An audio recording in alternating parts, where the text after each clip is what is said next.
พี่ครับปลาดักเร็วดีกว่าน้ำเต็มมันเลยเดี๋ยวแป๊บลงไปเลยก่อนเดี๋ยวมาใต้เลยเดี๋ยว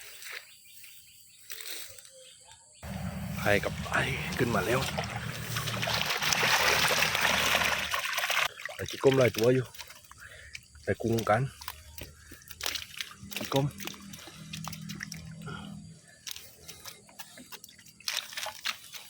ได้เลยตีเก่งแล้วครับ